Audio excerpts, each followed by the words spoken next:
A'udzubillahi minasyaitonirrajim. Bismillahirrahmanirrahim. Alhamdulillahirabbil alamin, nahmaduhu wa nasta'inu wa nastaghfiruh.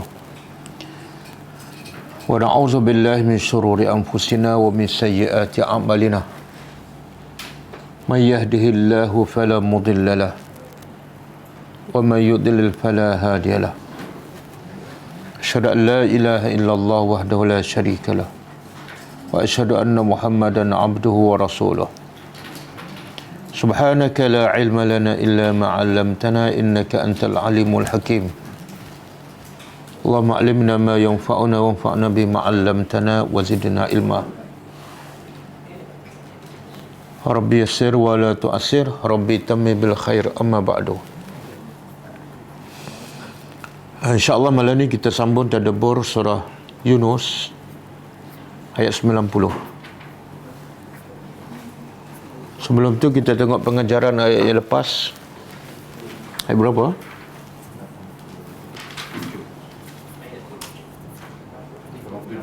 Apa 87?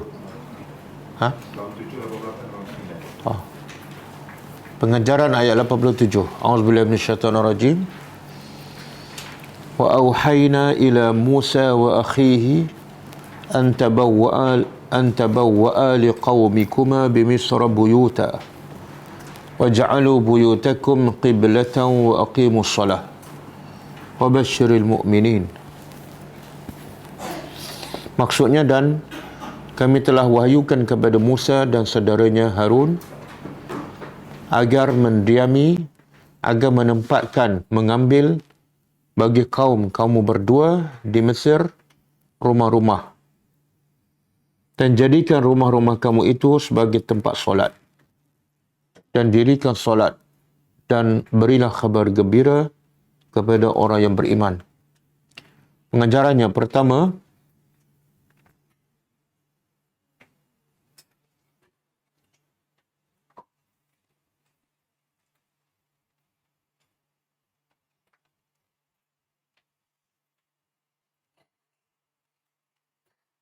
hendaklah setiap orang yang beriman kepada Allah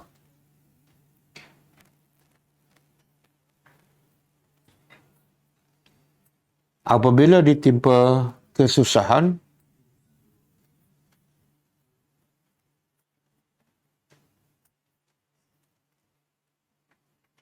dan kerisauan,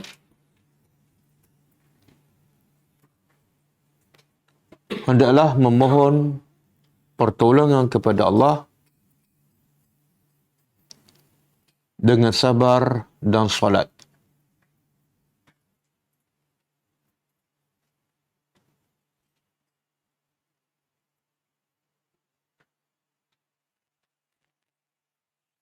Yang kedua,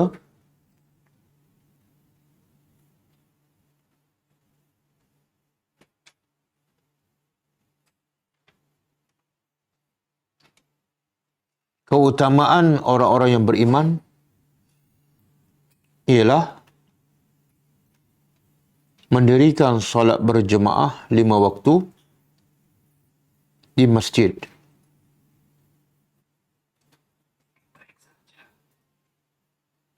Sebagaimana dilakukan oleh Rasulullah sallallahu alaihi wasallam.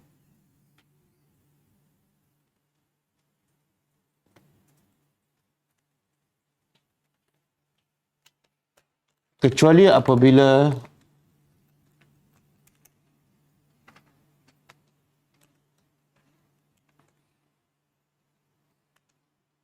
ada kesukaran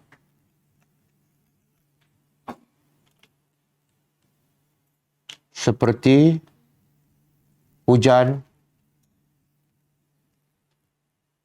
sakit,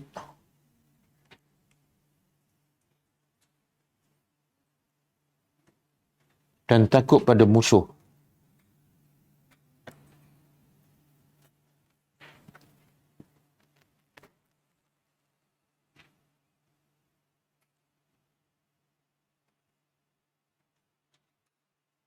Yang ketiga,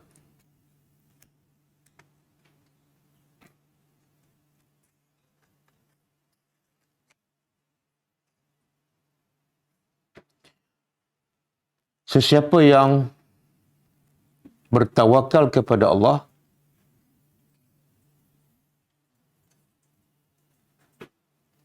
mendirikan solat dan berdoa hanya kepada Allah,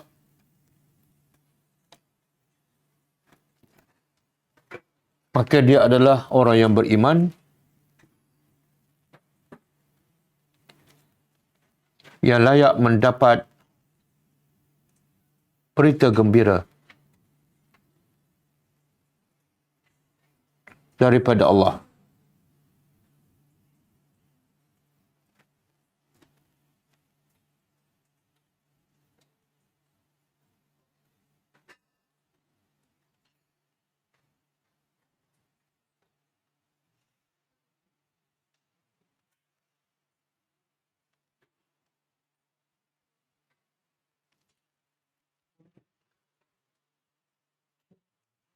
Ayat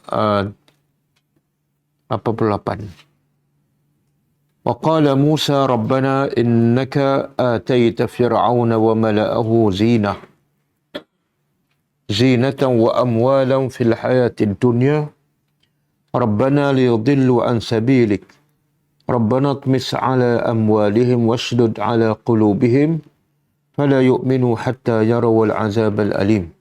Maksudnya, dan Musa telah berkata, wahai Tuhan kami, sesungguhnya Engkau telah memberi kepada Firaun dan pembesar-pembesarnya perhiasan hidup dan harta-harta dalam kehidupan di dunia. Wahai Tuhan kami, supaya mereka menyesatkan dengan harta tersebut manusia daripada jalan Engkau. Wahai Tuhan kami, binasakan harta-harta mereka dan tutupkan pintu hati mereka. Maka mereka tidak akan beriman sehinggalah mereka melihat azab yang pedih. Pengajarannya,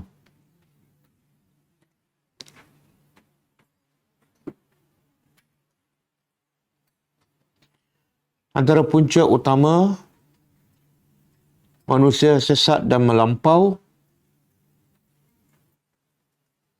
ialah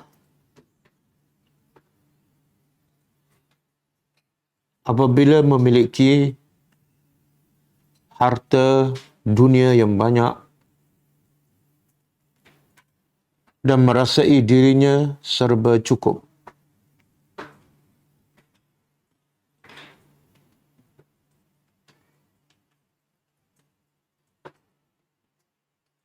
Yang kedua,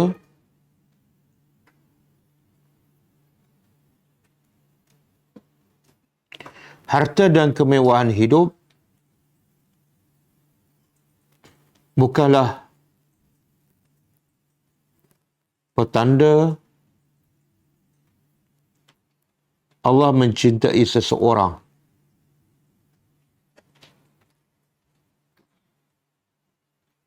Dan kemiskinan bukan sebagai tanda Allah membenci seseorang.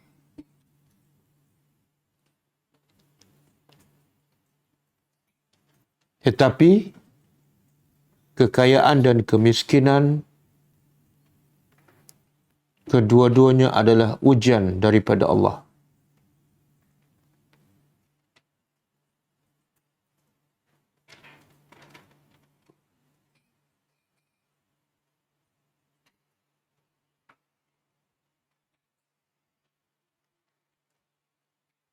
Yang ketiga,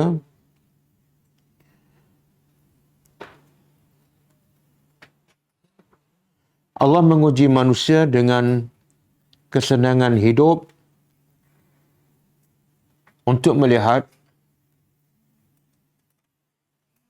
sama ada manusia bersyukur di atas nikmat tersebut ataupun kufur.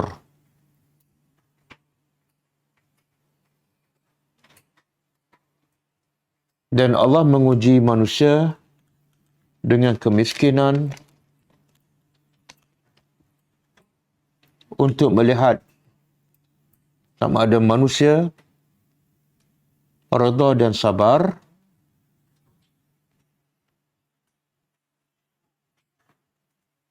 ataupun marah dengan ujian tersebut.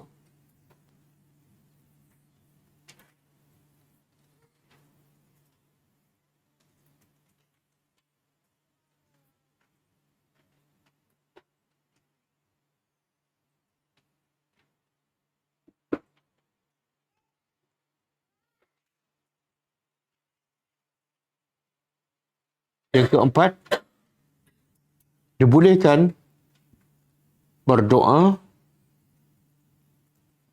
agar dibinasakan harta seseorang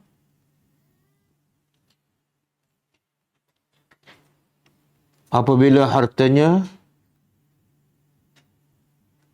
digunakan untuk menyesatkan manusia dan setelah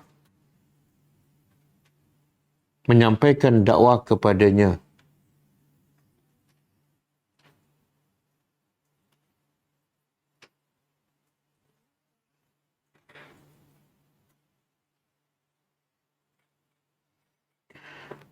Ke ayat 89.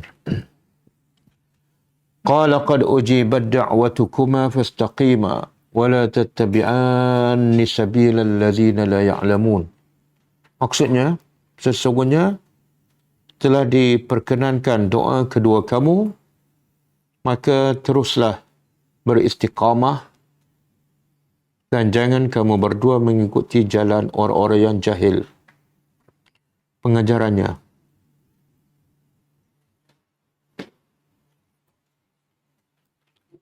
Setiap doa yang ikhlas kepada Allah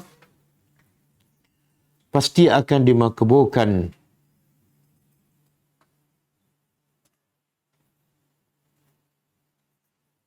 Sama ada di dunia atau di akhirat.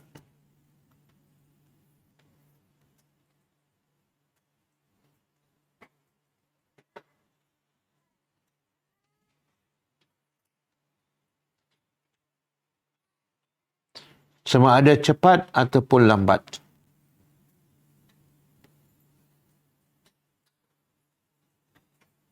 Berdasarkan kepada hikmah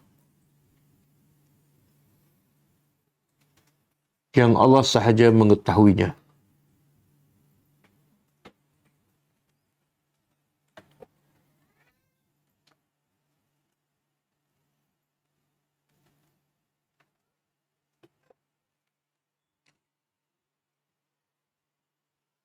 Yang kedua,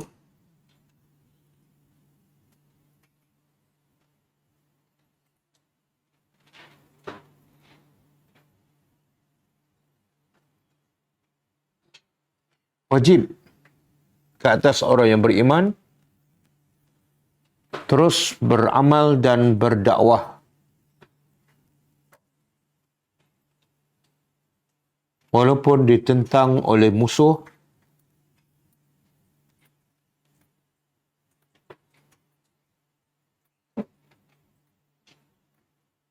sepanjang masa. Dan haram mengikuti jalan orang-orang yang jahil.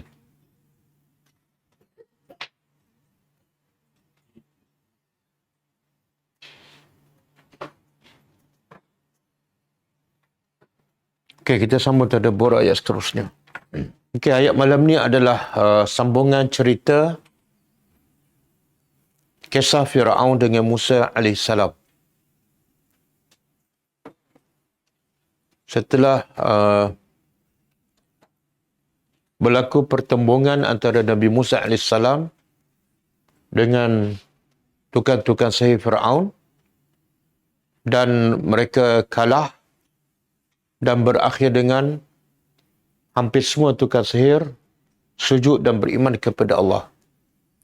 Maka selepas itu Firaun tetap dengan kedegilannya tidak beriman kepada Allah dan kepada Nabi Musa alaihissalam, Dan Firaun terus memberi tekanan kepada Nabi Musa alaihissalam. Dan Nabi Musa alaihissalam memberi arahan kepada kaumnya agar pertama, dalam menghadapi tekanan dan penyiksaan Firaun dan pengikutnya, Nabi Musa memberi arahan kepada kaumnya. Pertama, agar apa dia?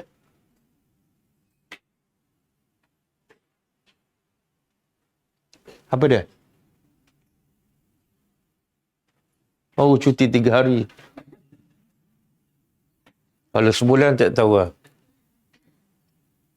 Sebelum ayat ni,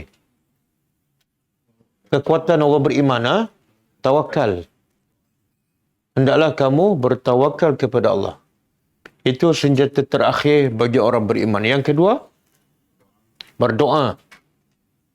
Yang ketiga, solat. Tawakal, berdoa dan solat. Sama dengan ayat yang lain dalam surah Al-Baqarah, Allah berkata, A'udzubillahi minasyaitonir rajim, ya ayyuhallazina amanu ista'inu bis-sabri was-salah. Innallaha ma'as sabirin. Orang beriman apabila mintalah pertolongan kepada Allah dengan cara sabar, yang kedua dengan cara solat. Dan Nabi kita sallallahu alaihi wasallam apabila menghadapi apa saja masalah, iza hazabahu amrun faza'a ila salah. Nabi terus ambil wuduk dan solat. Itulah kekuatan orang beriman. Bergantung kepada kekuatan yang paling kuat, iaitu Allah Subhanahu Wa Taala. Maka ayat hari ini, setelah Firaun dengan bala tenteranya terus menekan dan menyeksa Bani Israel, maka Allah perintah Musa dan Bani Israel supaya lari, mengelakkan daripada penyiksaan yang berterusan daripada Firaun. Cuma ayat ini dalam surah yang kita belajar ni, surah Yunus, Allah tidak sebut detail bagaimana cara dan bila Musa dan kaumnya lari daripada Firaun. Dan Allah sebut detail dalam surah yang lain. Surah Asy-Syu'ara, surah Taha. Jadi untuk mengetahui cara Musa dan kaumnya lari dengan detail, sebelum kita masuk ayat ni, kita tengok surah Asy-Syu'ara ayat 51.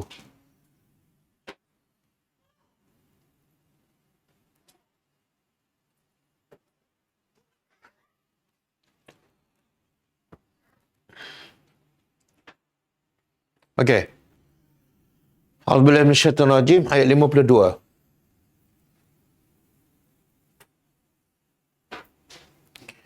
Wa auhayna, kami telah wahyukan kepada Musa alaihissalam, an asri.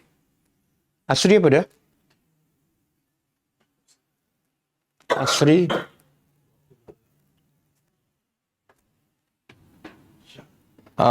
daripada Isra.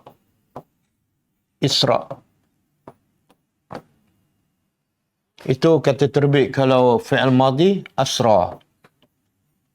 Subhanallazi asra bi'abdihi lailan. Jadi asra tu berjalan di waktu malam. Fi'il madhi asra, kalau kata terbit ataupun masdar, isra. Kalau asri, fi'il amar. Kami telah wahyukan kepada Musa agar keluarlah di waktu malam. Jadi Allah suruh Musa bawa kaum dia lari daripada Firaun. Bila? Waktu malam. Keluarlah dengan hamba-hambaku iaitu Bani Israel di waktu malam. Kenapa? Innakum muttaba'un. Sebab kamu akan diikuti. Jadi untuk mengelak daripada diikuti, waktu yang paling sesuai keluar dan lebih selamat ialah waktu malam. Di sini pengajarannya bagaimana orang beriman yang dahulu, mereka beriman dalam keadaan ketakutan. Kita ada belajar yang lepas. Dan setelah beriman, terus dalam ketakutan. Dan mereka terpaksa membawa diri lari daripada pemerintah yang zalim di waktu malam. Dengan anak, dengan isteri, dengan cucu, kalau ada cucu, semua mereka keluar. Sehingga bangun pagi besok, Fir'aun dengan bala tentera dia sedar Bani Israel tidak ada. Sebab yang keluar ni ada dalam tafsir mengatakan lebih kurang 600,000 hingga 800,000 Bani Israel. Ada ahli tafsir mengatakan 1 juta. Bila Bani Israel ini bermula bertapak di Mesir? Kita tahukah sejarah Bani Israel? Pusatnya, senternya ialah di Palestin. Tapi bila mereka bermula berada di Mesir. Ini Mesir ini, ketika Nabi Yusuf AS, bila Nabi Yusuf dilantik sebagai Perdana Menteri ataupun Menteri Kewangan, dia suruh bapa dia dan keluarganya datang ke Mesir. Daripada situlah Bani Israel mula membiak, meramai di Mesir. Sampai tahap dikatakan sampai 800,000. Jadi yang lari ni waktu malam berapa ramai? 600,000 ataupun 800,000. Dan kebanyakan mereka orang tua, kanak-kanak, wanita. Anak-anak muda di mana? Dibunuh. Sebab mana-mana anak Bani Israel yang dilahirkan yang baru dilahirkan akan dibunuh oleh Fir'aun. Jadi yang tinggal ialah orang-orang tua, wanita dan kanak-kanak yang baru selamat. Okey, bila mereka keluar di waktu malam, Allah bagi tahu mereka akan diekori oleh Fir'aun. Kemudian Allah kata fa'arsala Fir'aun. Bila Fir'aun sedar Bani Israel dengan semua keluarga mereka lari, maka Fir'aun mengutuskan fil madain. Apa dia fil madain? Kota-kota ataupun Madinah. Di seluruh Mesir, Fir'aun kerah supaya semua Hasyirin berkumpul. Untuk apa ni? Untuk kejar Musa dan Bani Israel. Sebab tu ada pendapat mengatakan kalau Bani Israel 800,000, Fir'aun dengan bala tentera dengan rakyat dia 1 juta lebih. Kejar Musa dan Bani Israel. Kemudian kata Fir'aun, inna haula'i. Mereka ni, iaitu Musa dan Bani Israel adalah lasyirzimatun qaliluna. Kumpulan yang kecil. Satu penghinaan. Dia kata Musa dengan pengikut dia kumpulan yang kecil. Tak ada apa pun. Kemudian, dia angkat.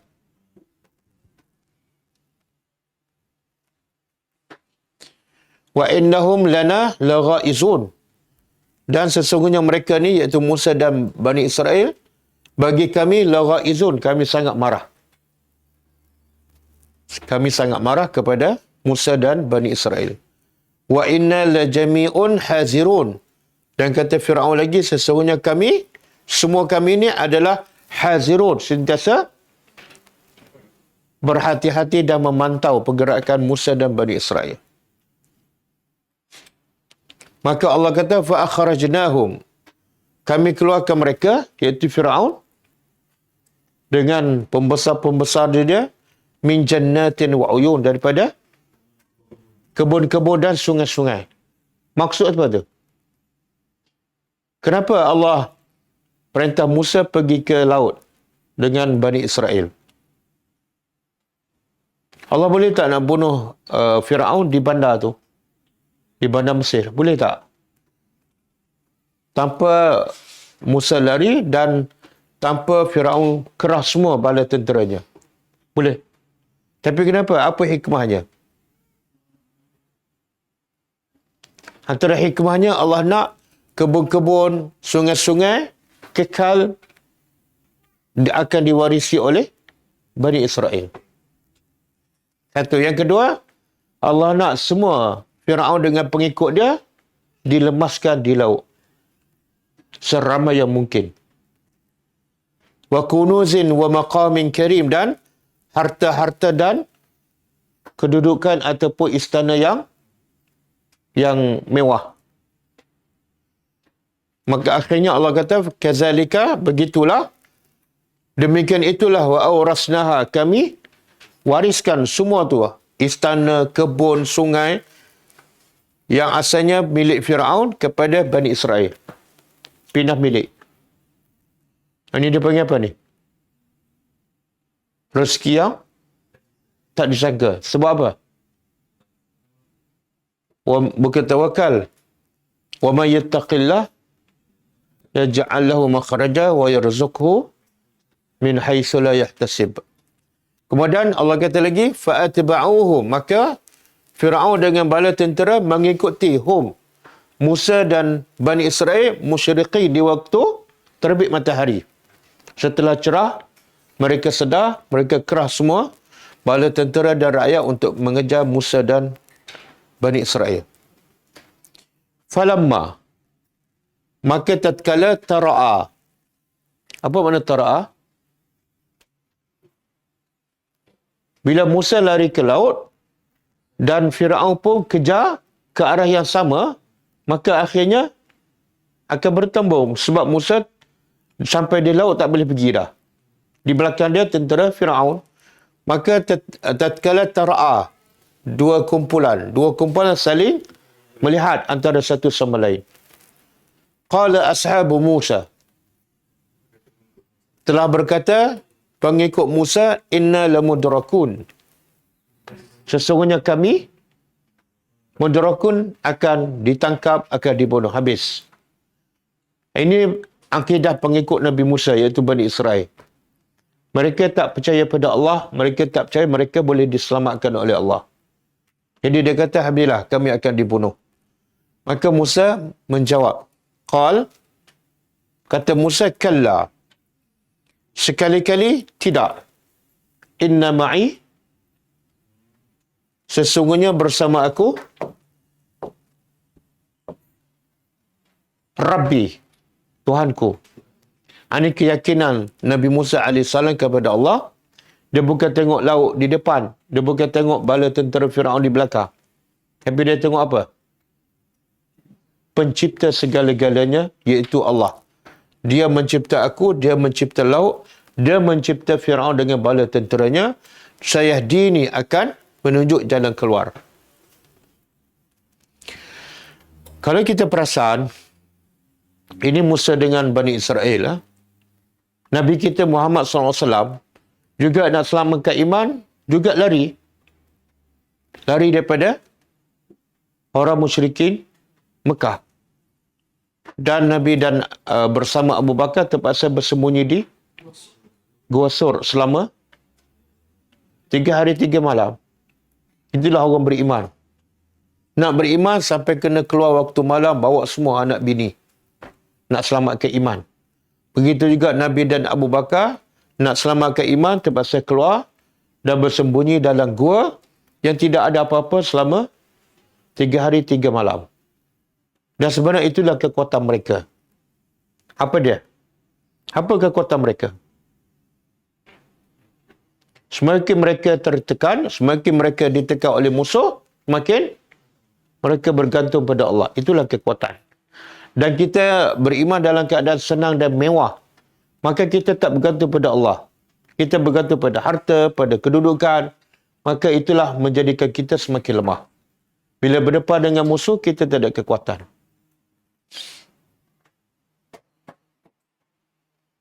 Okey, di sini Allah kata, Musa kata, inna ma'i, bersama aku.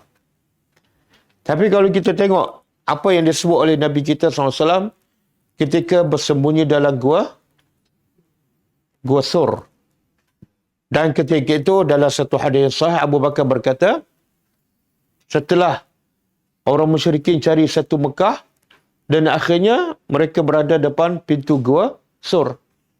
Dan kata Abu Bakar, sekiranya salah seorang orang musyrikin yang berada depan pintu gua tunduk sahaja, la absarana, pasti mereka akan melihat kita, wahai Rasulullah.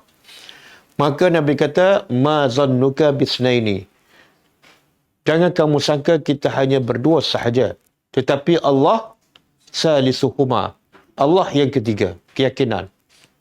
Kemudian Nabi kata, la tahzan. La tahzan. Innallah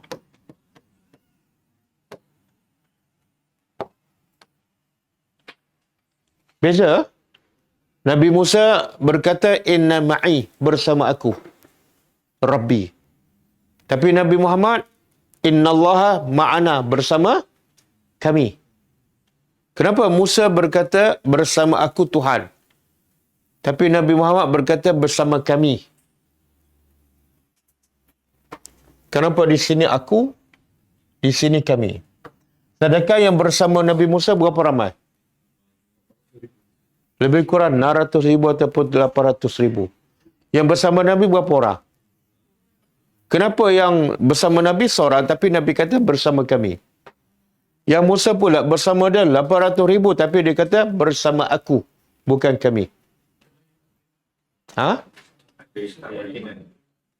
Sebab yang bersama Nabi ni ialah Abu Bakar. Abu Bakar adalah orang yang beriman. Dan itu kelebihan Abu Bakar. Bila Allah kata, Nabi kata bersama kami, ialah Allah. Makna Allah juga bersama Abu Bakar. Tapi Bani Israel apa dia kata ni? Bila nampak laut dan di belakangnya tentera Firaun, apa mereka kata?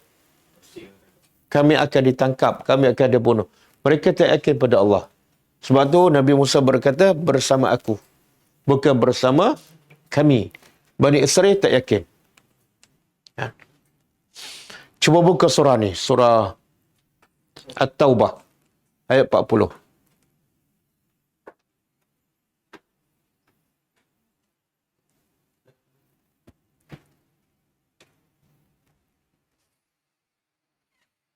Okey.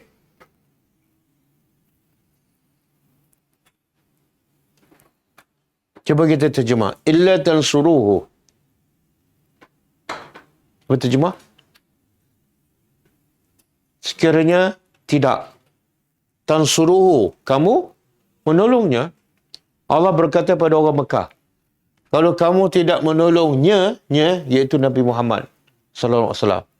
Kalau kamu tak boleh tolong Nabi Muhammad, tak ada masalah. Sebab faqad nasarahullah. Allah sendiri akan menolong. Bila tu Allah akan tolong? Iz akhrajahul lazina kafaru. Ketika mana orang-orang kafir mengeluarkan Nabi Muhammad, mengusir Nabi Muhammad daripada Mekah dalam keadaan saniyasnaini. Apa makna sania? Sania yang kedua, isnaini, dua. Makna yang kedua daripada dua orang. Ketika mana Nabi dikeluarkan oleh orang kafir dalam keadaan yang kedua, iaitu Nabi adalah kedua daripada dua orang. Seorang lagi ialah Abu Bakar radhiyallahu anhu. Izhuma, ketika mana kedua-duanya fil ghar, dalam ghar adalah gua. Ada orang hujung nama dia ialah Al-Ghar. Ada seorang ustaz hujung dia nama Al-Ghar. Ada kan? Siapa dia tu? Al-Ghar adalah gua. Sebab dia berasal daripada gua, maka hujungnya ditaruh nama Al-Ghari. Cuma tak sebut Al-Musangi. Gua Musang,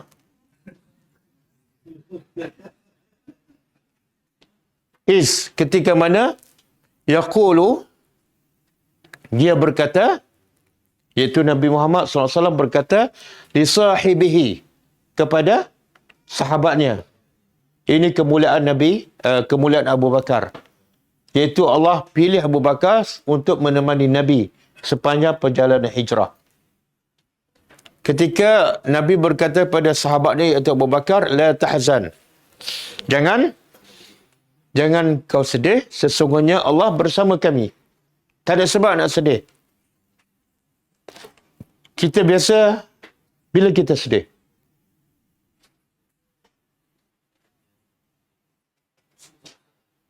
Bila kita sedih?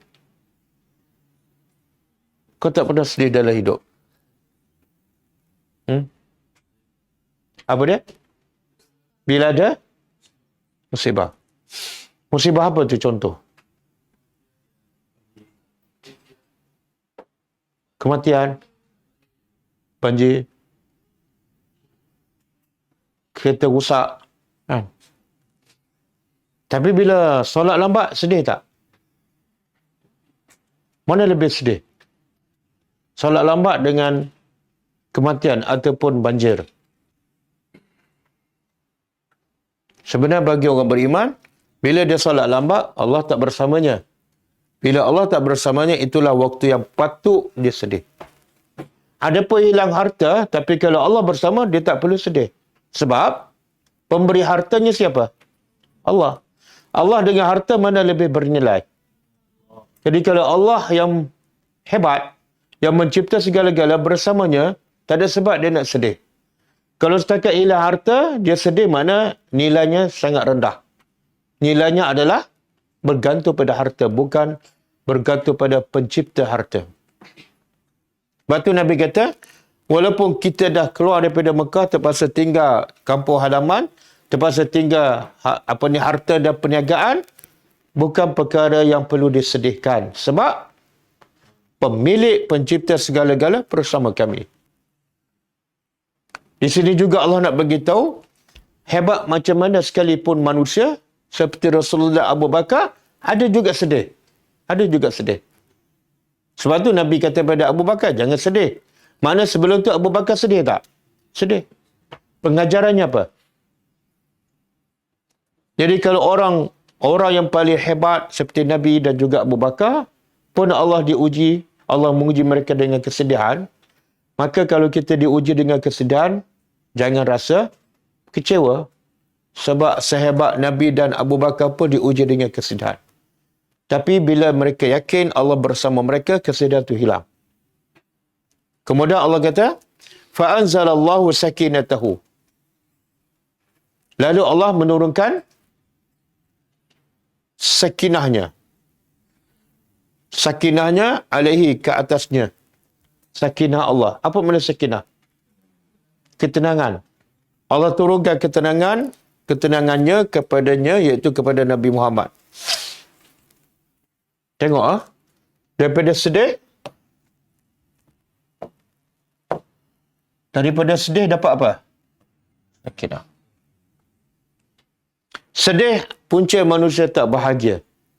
Dan sakinah punca manusia bahagia. Bila Allah bagi sakinah, walaupun dalam gua, walaupun musuh di depan pintu gua, hilang semua rasa takut dan sedih. Inilah punca kebahagiaan. Jadi nikmat yang paling besar bagi manusia ialah dalam keadaan ada masalah, tiba-tiba hati jadi tenang.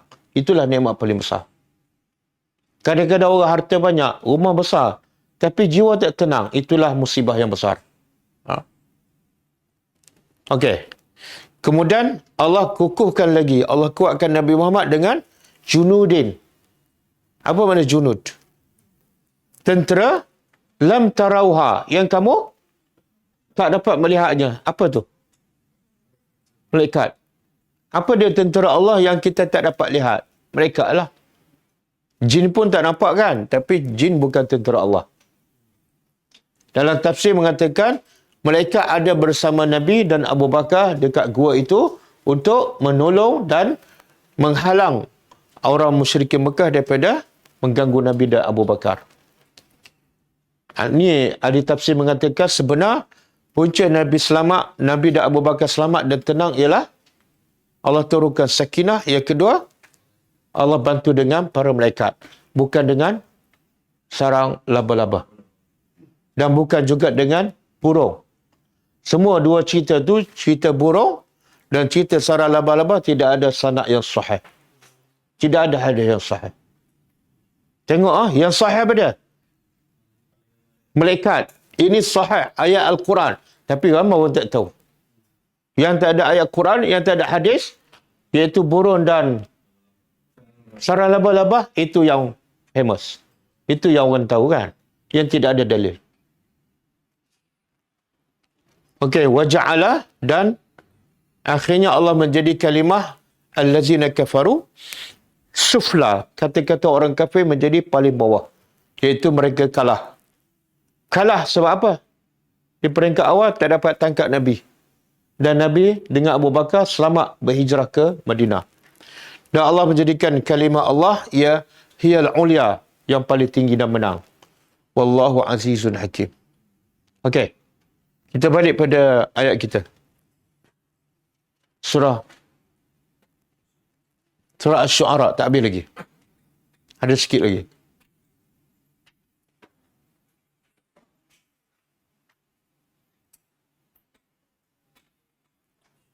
Okey.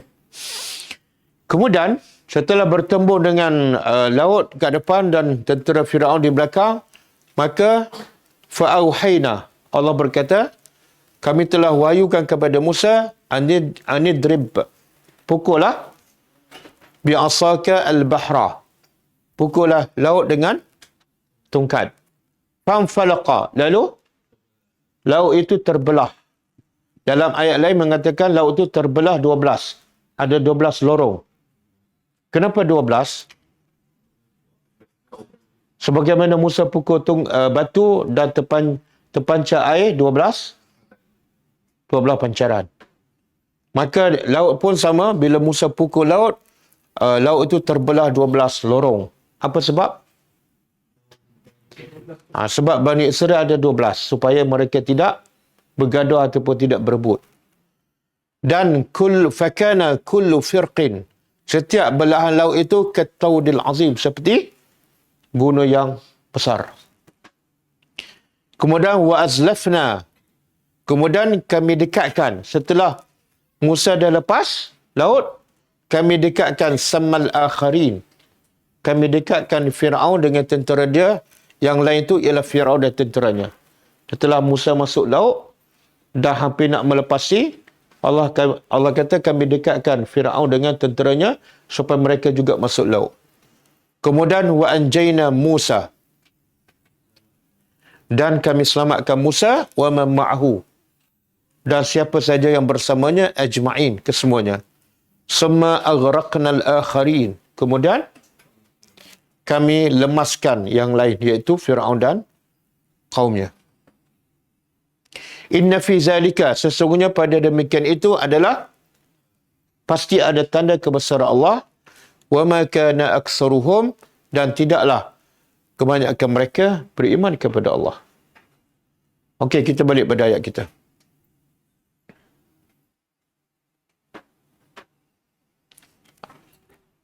Okey.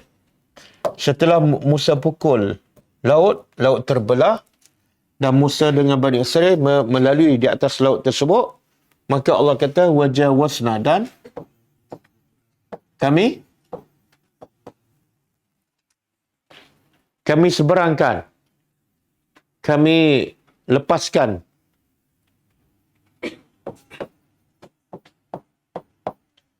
Bani Israel dengan Bani Israel al-bahra, laut. Jadi kalau laut kat sini, ini tentera Firaun. Ini Musa dan Bani Israel. Jadi bila Musa pukul laut terbelah 12, kemudian Musa dan Bani Israel lalu dah sampai melepasi. Melepasi itu dia panggil wajawazna. Kemudian diikuti oleh Firaun dengan tenteranya. Fa'atba'ahum, lalu atba'ahum, mengikuti mereka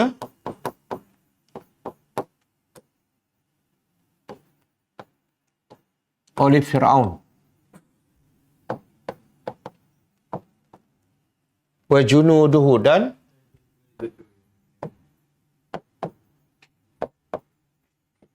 tenteranya. Baghyan,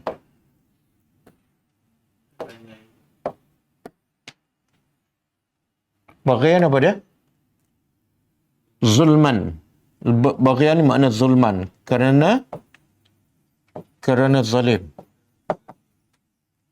Mana Allah nak begitu, kenapa Firaun kejar juga Musa walaupun mereka tahu depan tu ada laut. Ada pendapat mengatakan Firaun was-was, nak pergi ke tak, nak pergi ke tak. Sebab apa? Depan tu asalnya laut. Tapi sebab kerana zalim dan kerana wa'adwan. Adwan apa dia? Melampaui. Mereka terlalu zalim dan melampaui batas. Dan sampai tak mereka nak bunuh Musa dan pengikutnya, maka mereka lalu juga di atas laut. Hatta sehingga iza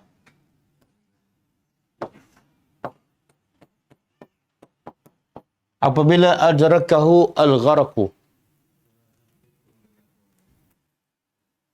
Nak terjemah apa adrakahu? Telah hampir. Gharaqu tu kelemasan. Sehingga apabila kita terjemah maksud, dia hampir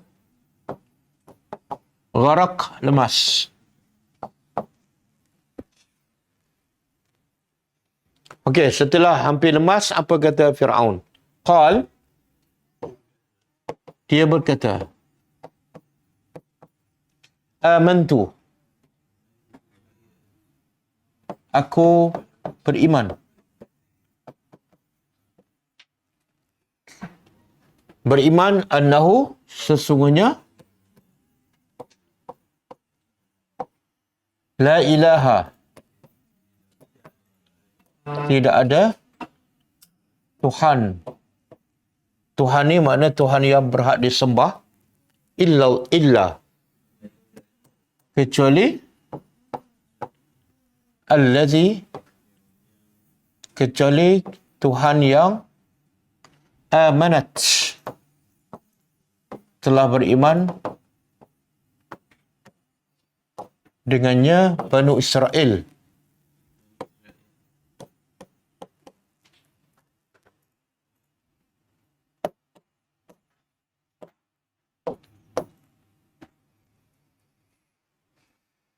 Okey.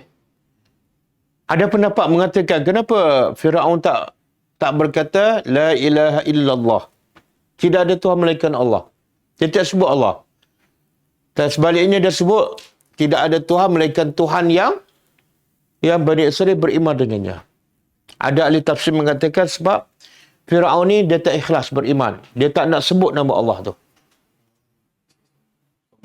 Sombong. Inilah antara sebab dia taubatnya tidak diterima oleh Allah. Jadi dikata, aku telah beriman dengan Tuhan yang Bani Israel beriman dengannya. Dan wa'ana, dan aku aku dari orang-orang yang berserah diri. Ini tanda Firaun tidak ikhlas beriman. Dia beriman hanya semata-mata untuk apa? Untuk selamat daripada lemas sahaja. Bukan kerana Allah. Okey.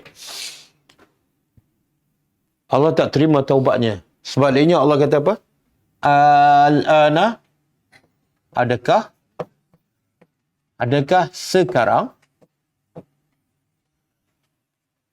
sekarang kamu nak beriman? Sedangkan sesungguhnya asaita, engkau telah durhaka ataupun melakukan maksiat. Qablu, sebelum ini.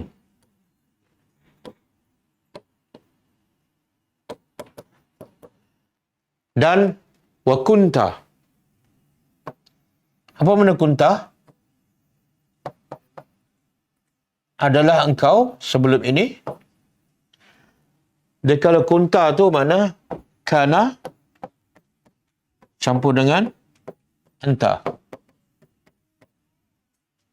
Maka kunta. Kana apa mana? Adalah di masa yang lampau. Kalau kana adalah dia. Kalau adalah engkau, kunta. Kana campur anta. Kalau anti adalah awak perempuan. Jadi, kunti. Okey. Kalau adalah aku, kana campur ana. Adalah aku. Ha? Apa dia? Adalah aku. Kuntu.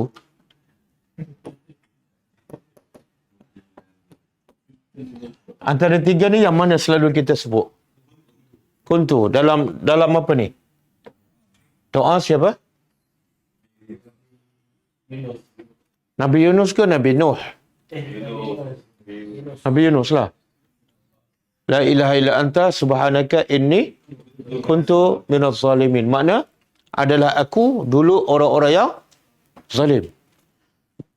Jadi Allah berkata, sekarang baru kamu nak beriman, sedangkan sebelum ni kamu derhaka, kamu buat maksiat, dan wa kunta adalah kamu sebelum ini, sebelum lemas tu, minal mufsidin, daripada orang-orang yang buat kerosakan. Maknanya Firaun ni bukan setakat dia yang sesat, tapi dia menyesatkan orang. Dengan apa dia sesatkan orang? Dengan yang Nabi Musa berdoa kepada Allah supaya Allah hancurkan zina dan hartanya. Sebab Firaun menggunakan zinahnya ataupun hartanya untuk menyesatkan manusia. Ini tanda ayat ini menunjukkan bahawa Allah tidak terima taubat Firaun. Dia telah beriman, dia telah mengucap, tapi Allah tidak terima sebab apa sebab?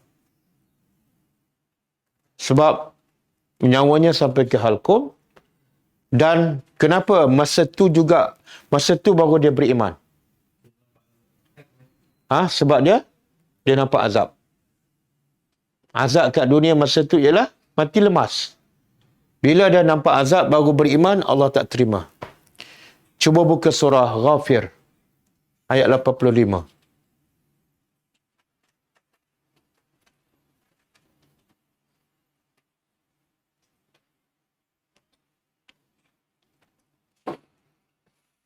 Okey, cuba terjemah. Falam yaku. Tidak. Maka tidak ada yang fa'hum imanuhum. Imanlah yang fa'u manfaat. Maka tidak ada iman mereka yang fa'hum memberi manfaat pada mereka. Iman mereka tidak memberi manfaat pada mereka bila tu? Lemah. Ketika mana ra'au ba'sana. Mereka melihat azab. Ba'sa tu azab. Na tu kami. Ada satu ayat yang selalu kita baca, ada perkataan ba'san syadida. Surah apa tu? Surah Kahfi. Ayat ke berapa? Awal-awal kan? Cuba baca, ada tak?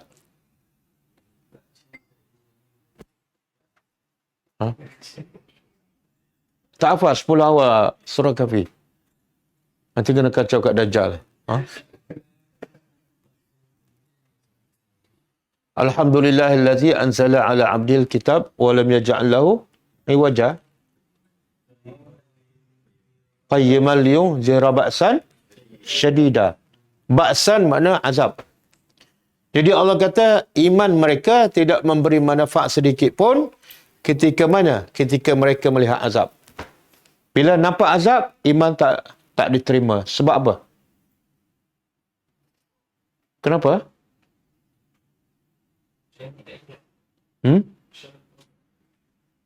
Sebab dia bukan takut pada Allah, tapi dia takut pada, dan ketika itu azab sudah nampak.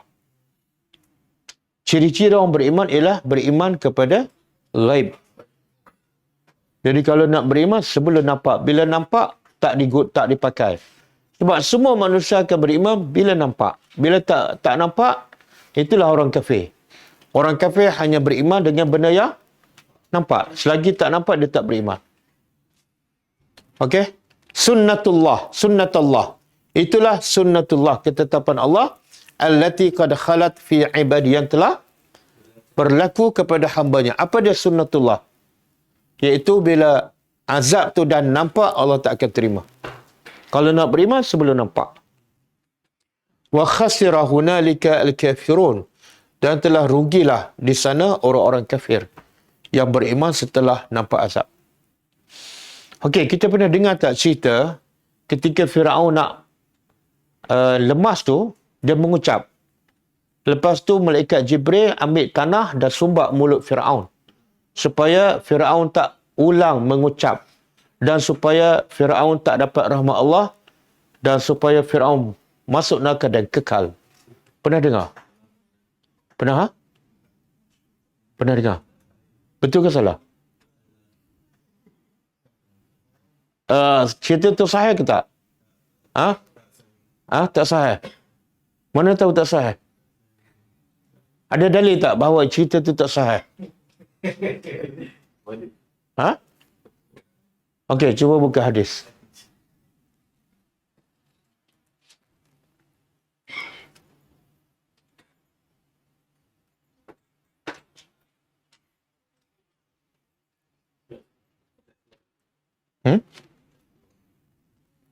Keluar?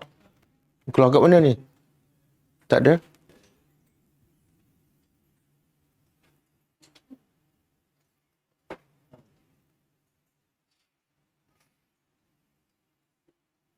Okey, kita terjemah. Lamma apa dia? Tatkala aghraqallahu Fir'aun. Allah telah melemaskan Fir'aun. Fir'aun berkata, amantu, macam ayat tadilah. Aku telah beriman annahu, sesungguhnya la ilaha, tidak ada Tuhan illa allazi amanat bihi Bani Israel. Aku telah beriman dengan Tuhan yang diimani oleh Bani Israel. Siapa kata tu? Fir'aun. Faqala Jibril berkata, ya Muhammad, wahai Muhammad, falau ra'aitani, kalau engkau lihat masa tu, lepas Fir'aun berkata aku beriman, aku buat sesuatu. Kalau kamu lihat, tapi Nabi tak lihat. Jibril kata, kalau kamu lihat aku, apa yang aku buat? Kata Jibril, wa ana akhizun, aku mengambil min halil bahri. Hal ni tanah daripada laut. Fa'adussuhu, dan aku sumbat fihi, dalam mulut Fir'aun. Sebab apa aku sumbat mulut Fir'aun? Makhafatan, takut, an tudrikahu ar-rahmah, takut rahmat sempat masuk dalam hati Fir'aun. Aku tak nak. Sebab apa? Sebab Fir'aun ni jahat sangat. Dan paling Jibril tak suka pada Fir'aun mengaku dia adalah Tuhan. Jadi aku tak nak dia beriman. Perawinya Abdullah bin Abbas, dan hadis sahih. Hadis sahih. Itu bukan cerita dongeng, bukan cerita dhaif. Hadis sahih.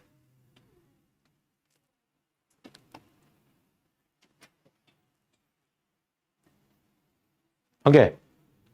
Jadi timbul soalan, kenapa Jibril buat? Kenapa Jibril buat? Biarlah Allah uruskan kan. Sebenarnya Fir'aun dah mengucap tak? Mengucap kan?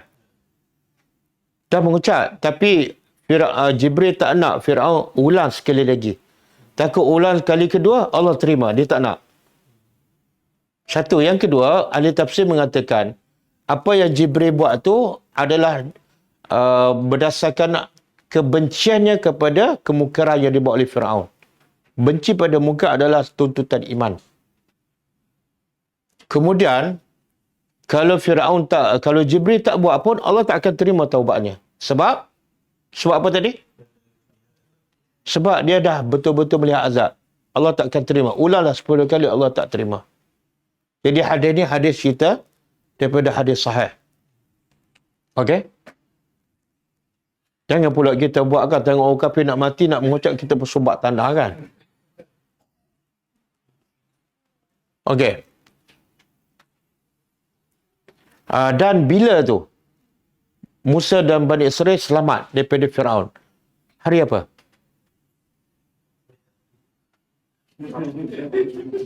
Hari apa? Hari Ashura. Hari Ashura. Hari buat bubur. Itu Melayu lah. Okey. Kata tafsir Ibn Katsir, wa qad kana adalah ihlaku Fir'aun. Binasanya Fir'aun wa mala'ihi dan pembesarnya adalah yauma Ashura, hari Ashura. Ashura ni hari ke berapa dan bulan apa? Ashura daripada Asyara, 10. Hari 10 Muharram. Dan dalilnya sahih. Haddatsana Muhammad bin Bishar, haddatsana Ghandar, haddatsana Syu'bah an Abi Bishr, an Sa'id bin Jubair, an Ibn Abbas radhiyallahu anhu qala. Qadiman Nabi SAW.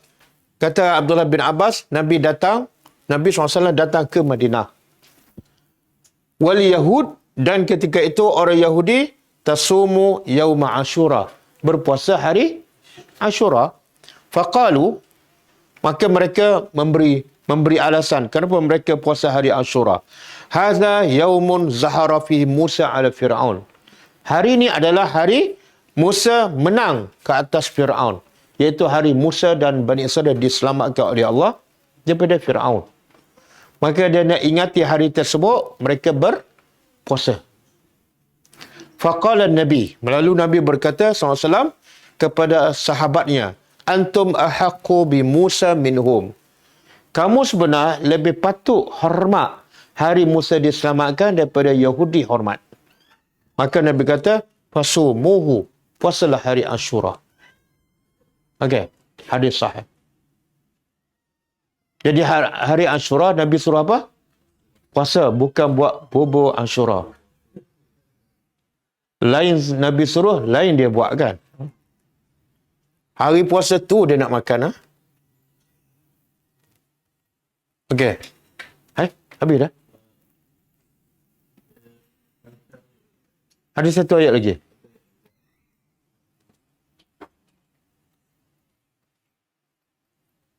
Okey. Lepas tu, apa berlaku? Fal yauma, maka hari itu hari Musa diselamatkan. Allah kata, nunajjika, kami selamatkan. Kami selamatkan engkau. Engkau ni siapa? Engkau ni siapa? Fir'aun. Allah bercakap dengan siapa ni? Fir'aun yang telah mati. Allah kata, hari itu kami selamatkan engkau bibadanika, dengan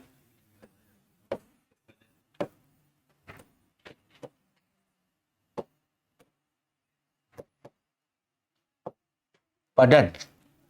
Jadi badan tu sebenarnya bahasa Arab ke bahasa Melayu? Bahasa Arab.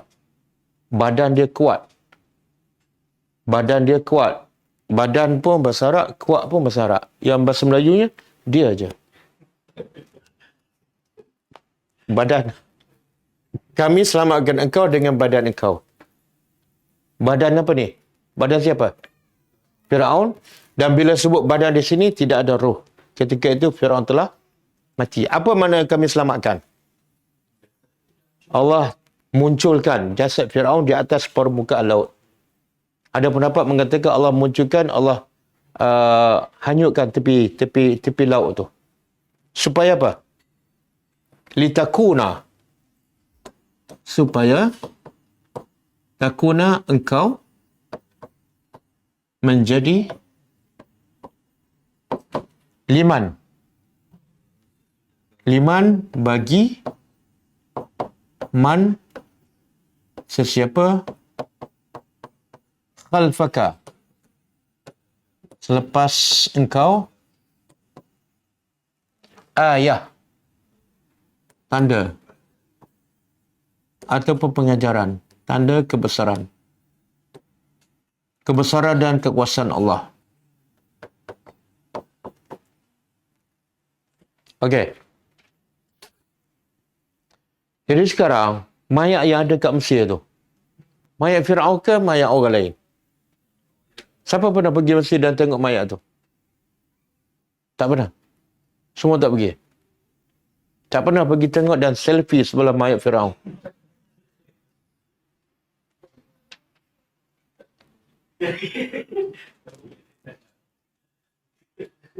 Jadi kalau ikut ayat ni, Allah kata kami munculkan badan Firaun atas permukaan. Tapi kalau kita baca tafsir, Allah munculkan badan Firaun ni apa sebab? Sebab apa? Sebab ada sebahagian Bani Israel tak percaya bahawa Firaun mati. Yang jenis degil. Bani Israel memang degil. Walaupun Allah yang cakap mati, dia tak percaya. Dia nak tengok juga rupa Firaun betul tak mati. Maka Allah nak bagi ketenangan pada mereka supaya mereka lepas ni jangan takut lagi pada Firaun. Maka Allah munculkan mayat tu. Okey? Tapi untuk siapa? Untuk Bani Israel. Di sini pun kata ahli tafsir supaya menjadi pengajaran kepada orang selepas engkau. Selepas engkau tu siapa? Bani Israel lah. Bukan pengajaran untuk selama-lama. Bahkan kata Syekh Shalih Utsaimin, ayat ni sedikit pun tak menunjuk bahawa mayat Firaun Allah kata untuk menjadi pengajaran sampai kiamat. Ayat ni sedikit pun tak menunjuk kepada itu. Bahkan kalau kita tahu fakta sejarah, bila mayat yang kata mayat Firaun yang di Mesir tu bila muncul? Muncul pada tahun 1881. Jadi sebelum tu di mana mayat tu? Dan sebelum tu orang tak ambil pengajaran ke? Kalau betul pengajaran untuk sepanjang hayat, kenapa mayat tu baru muncul ketika tarikh ni? Sebab itulah pendapat paling kuat. Dia kata mayat yang ada kat Mesir tu bukan mayat Firaun. Tidak ada satu pun bukti itu adalah mayat Firaun. Dia kata ini ayat menunjukkan bahawa mayat tu Allah munculkan. Ya. Jawapannya ya. Tapi Allah munculkan khusus untuk Bani Israel yang tak percaya Firaun dah mati. Lepas tu Allah lemaskan balik.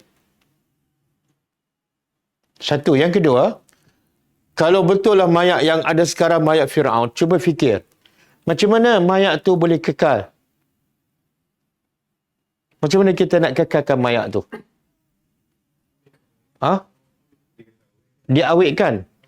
Masa tu Bani Israel ada tak alat pengawet? Dia tengah lari dari Firaun ni. Ada tak bawa alat untuk mengawet?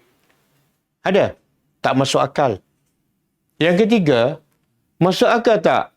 Kalau mayat tu kekal, mana siapa yang pertama simpan mayat Firaun? Siapa dia? Bani Israel lah. Masuk akal tak? Bani Israel ni dengan Firaun, dia sangat-sangat benci, sangat geram. Sebab Firaun terlalu zalim kepada mereka 7 keturunan. Masuk akal tak dia simpan mayat musuh? Ada orang bunuh anak kita, bunuh bapa kita, lepas tu dia dibunuh. Kita minta pada polis. Bagi mayat tu saya nak awet dah, nak letak kat rumah saya. Geram sangat. Tak ada. Biasa kalau musuh dengan mayat dia akan buat apa? Dia hancur, dia bakar. Kan? Jadi tak masuk akal. Yang keempat, mayat, kalau ikut orang Islam, semua mayat mesti ditanam. Dan kita tahu, Mesir pernah diperintah oleh kerajaan Islam. Selepas zaman Nabi, iaitu Amr bin As, dia menjadi gubernur di Mesir. Kalau betul mayat Firaun ada ketika itu, apa sepatut gubernur Islam buat dengan mayat tu? Tanam. Dia tak akan biarkan. Sebab menyalahi hukum. Mayat mesti tanam. Tak boleh simpan. Yang kelima, sekarang dia simpan mayat. Dia kata mayat Firaun. Siapa yang simpan ni? Bila simpan tu menunjukkan apa? Dia benci ke dia bangga? Bangga kan? Boleh tak kita bangga dengan manusia yang paling jahat ni? Yang mengaku Tuhan. Yang membunuh sekian ramai Bani Israel. Boleh tak kita berbangga? Tak boleh. Haram kita berbangga dengan orang kafir. Jadi tak masuk akal. Okey? Jadi kalau pergi Mesir, tak payahlah tengok mayat tu. Okey, lepas tu Allah kata apa? Satu, kalau untuk jadi pengajaran ni perlu tak tengok benda tu baru dapat pengajaran? Tak. Allah sebut dalam surah Al-Baqarah. Cuba buka. Ayat 65 dan 66.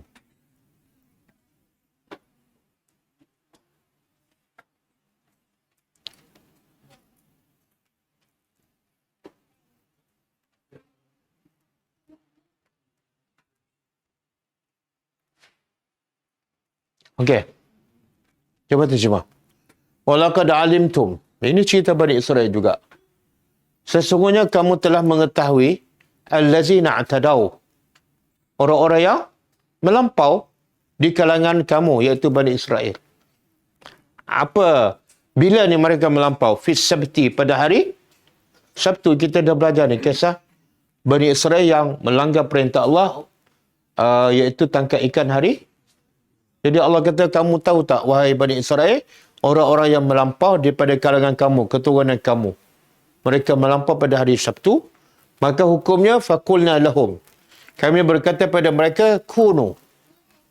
Jadilah kamu qiradatan. Qira khasiin, yang hina. Okey? Kenapa Allah jadikan mereka ni qira? Faja'alnaha, lalu kami jadikan peristiwa ini sebagai nakalan, sebagai peringatan. 5 bayna yadayha, bagi orang yang ada ketika itu. Jangan lagi melanggar perintah Allah. Dan pengajaran juga kepada wama khalfaha, dan orang yang selepas itu, termasuklah sampai hari ini. Dan wamau'izah, dan peringatan khusus untuk orang yang bertakwa. Jadi Allah kata peristiwa itu sebagai peringatan. Sampai bila? Sampai bila-bila. Tapi ada tak kira tu hari ini? Tak ada dah. Maknanya nak ambil pengajaran tak mesti benda tu ada. Bahkan bagi orang beriman, antara kita tengok mayat dengan Allah cerita dalam Quran, yang mana kita patut lebih percaya dan yakin? Quran lah. Yang mayat tu tak ada bukti langsung. Jadi Allah kata telah lemas. Bagaimana satu kerajaan yang besar, Firaun yang paling jahat dan zalim, dengan bala tentera paling ramai dan kuat, Allah lemaskan dalam laut dalam masa yang sekejap. Okey, kita habiskan ayat kita. Ha? Apa dia tu? Betul, betul. Firaun diazab oleh Allah dalam kubur pagi dan petang dengan api neraka. Oh, hilang dah tulisan. Wa inna, kita sambung. Wa inna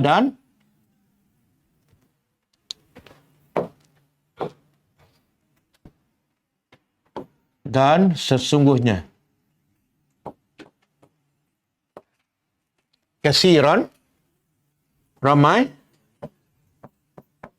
minan nas, dari manusia, an ayatina, terhadap ini perangai kebanyakan manusia, walaupun bukti kebesaran Allah begitu banyak dan jelas, tapi kebanyakan mereka ayat-ayat kami laghafilun, pasti mereka lalai ataupun lupa. Ghafilun, ghaflah. Ghaflah, jingga. Okey. Jadi pengajaran ni, yang dalam Quran pun tak ramai yang ambil pengajaran. Kalau ada di luar pun lagilah. Sebab Quran, satu ayat yang paling jelas daripada Allah. Pun manusia tak ambil pengajaran. Kalau benda yang belum tentu ada bukti, lagilah manusia tidak akan ambil pengajaran. Okey, last kali saya nak sebut ayat ni. Yang membuktikan bahawa mayat yang ada kat Mesir bukan mayat Firaun. Dalilnya ialah ada ayat Quran yang Allah mengatakan Firaun diazab dalam kubur, bukan di atas. Pagi dan petang. Surah apa? Cuba buka surah Qaf. Surah Ghafir ayat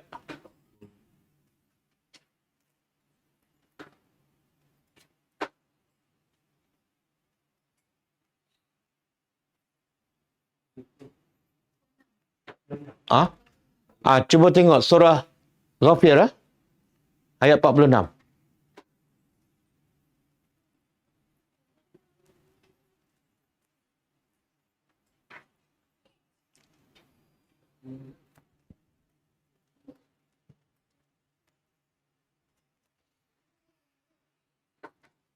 Okey.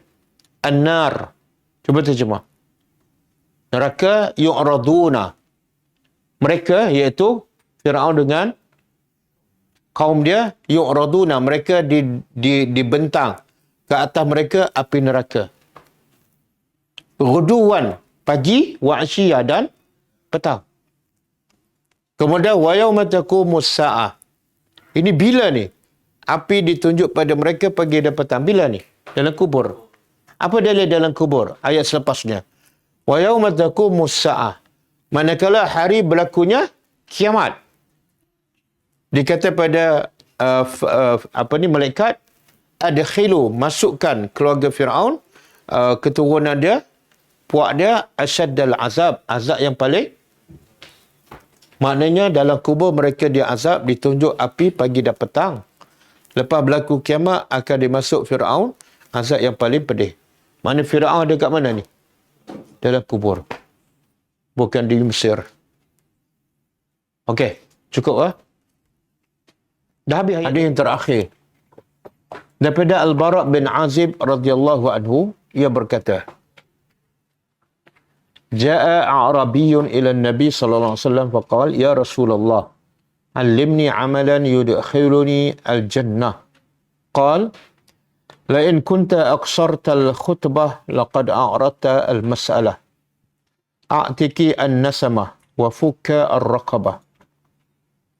Qala ya Rasulullah, awalaysata biwahidah? Qala la. Itqun nasamati an tanfarida bi'itqiha. Wa fakku raqabah an tu'tiya fi samaniha. Wal minhatu al-wakuf. Wal fay'u ala zi ar-rahim al-qati'. Fa in lam tutiq dhaka fa'at'imil ja'i'. Wasqi az-zam'an. Wa mur bil ma'ruf wanha 'anil munkar. Fa in lam tutiq zalika fakuffa lisanaka illa min khairin. Maksudnya, seorang Arab Badui mendatangi Nabi SAW lalu berkata, wahai Rasulullah, beritahulah kepadaku tentang amalan yang dapat memasukkan aku ke dalam surga. Banyak soalan-soalan sahabat, sama ada orang Badui ke, orang Arab bandar ke, banyak soalan mereka bertanya tentang bagaimana nak masuk syurga. Apa amalan yang melayakkan mereka masuk syurga? Sebab dalam kepala mereka, mereka dicipta untuk syurga, bukan untuk dunia. Tak ada soalan yang mereka bertanya Nabi, bagaimana nak kaya kat dunia, bagaimana nak senang kat dunia, bagaimana nak buat bisnes. Yang mereka tanya ialah yang kehidupan yang kekal abadi. Maka Nabi berkata, sesungguhnya engkau telah bertanya dengan kalimah yang singkat, tapi isinya banyak. Soalan nampak mudah je. Amalan yang memasukkannya ke syurga. Tapi isinya sangat besar dan berat. Maka Nabi pun bagi formula ataupun kaedah. Kalau nak masuk syurga, iaitu bebaskanlah budak dan merdekakan hamba. Budak ni sebenar hamba lah. Jadi ayat dia, a'tiki an-nasamah wa fuka ar-raqabah. Bebaskan hamba dan merdekakan hamba. Jadi orang Badui ini bertanya, bukankah dua-dua tu benda yang sama? Bebaskan budak dan merdekakan hamba. Orang Badui kata, bukankah itu sama? Wahai Rasulullah. Nabi jawab, tidak. Membebaskan budak ialah, membebaskan hamba ialah bebas. Kita sendiri, kalau kita ada hamba, kita merdekakan dia sepenuhnya. Tapi kalau fuku raqabah, hamba tu milik orang lain. Kita cari duit, kita bagi pada orang tu, okey, duit ni saya bagi, kamu merdekakan hamba kamu ni. Dua benda yang berbeza. Kalau a'tikin nasamah, kita sorang-sorang. Dan hamba tu milik kita. Kalau fuk raqabah, hamba orang lain. Tapi kita bagi duit supaya dia bebaskan. Ataupun kita bagi sebahagian daripada duit tu. Fuk raqabah ada dalam surah apa ni? Fakku raqabah. Aw it'amun fi yaumin zi masghabah. Al-balad. Maknanya Allah nak bagi tahu orang beriman kena rempuh. Kena rempuh halangan yang besar dan berat. Apa dia? Antaranya merdeka ke hamba. Sebab merdekakan hamba ni bukan senang. Sebab kita tak dapat apa-apa faedah pun kat dunia. Cari duit, bayar pada tuan dia, dia merdeka. Kita tak dapat apa. Tapi di akhirat kita dapat kelebihan yang besar. Okey, kemudian Nabi kata, selain pada tu apa dah? Kamu bagi pinjam ternak yang banyak susu, kambing ke, lembu ke, bagi pinjam pada orang miskin. Supaya apa? Yang banyak susu. Supaya dia dapat faedah susu tersebut. Jangan bagi pinjam lembu yang kurus, yang tak ada susu. Hendaknya engkau tetap memberi nafkah kepada kerabatmu yang memutuskan tali silaturahim. Apalagi amalan yang boleh memasukkan seseorang syurga. Orang putus hubungan silaturahim, kita bagi. Lagi dia putus hubungan, lagi kita sambut, lagi kita bagi bantuan. Itu cabaran besar. Sebab tu, melayakkan seseorang masuk syurga. Kemudian kata Nabi lagi, jika engkau tidak sanggup melakukannya, maka berilah makan orang yang lapar. Kalau tak sanggup nak bagi pada orang yang putus hubungan silaturahim, cari orang lapar, bagi makan. Ataupun berilah minum orang yang sedang kehausan. Segelas air. Sebagaimana pelacur bagi minum anjing, menjadi penyebab untuknya masuk syurga. Ataupun Nabi kata, ajaklah orang supaya buat kebaikan. Jom pergi kelas. Jom kita pergi masjid, salat berjemaah. Jom kita bersedekah. Jom kita berdakwah. Ataupun cegahlah kemungkaran. Itu pun amalan yang melayakkan seseorang masuk syurga. Kemudian kata Nabi lagi, jika engkau tidak sanggup melakukan semua itu, maka jagalah lidahmu. Pastikan lidah jangan mengumpat, jangan mengata, jangan buang masa. Maka jagalah lidahmu kecuali daripada perkataan yang baik sahaja. Itu pun amalan yang akan memasukkan seseorang ke syurga. Sebagaimana Nabi sebut dalam hadis yang lain. Kalau kamu jamin dua perkara ni, aku akan jamin kamu untuk masuk syurga. Apa dia? Dua perkara ni. Bukan 20. Bukan 12. Jaga lidah. Jangan cakap ikut suka yang tak ada faedah, yang sia-sia. Yang kedua, jaga nafsu syahwat. Maka dijamin syurga oleh Nabi SAW. Okey, cukup. Jadi kita khatam dah buku ni. Nanti kita akan sambung buku lain. Nanti saya akan beritahu insyaAllah. Okey, kita tutup dengan membaca tasbih kafarah. Subhanakallahumma wa bihamdika asyhadu an la ilaha illa anta astaghfiruka wa atubu ilaik. Assalamualaikum warahmatullahi wabarakatuh.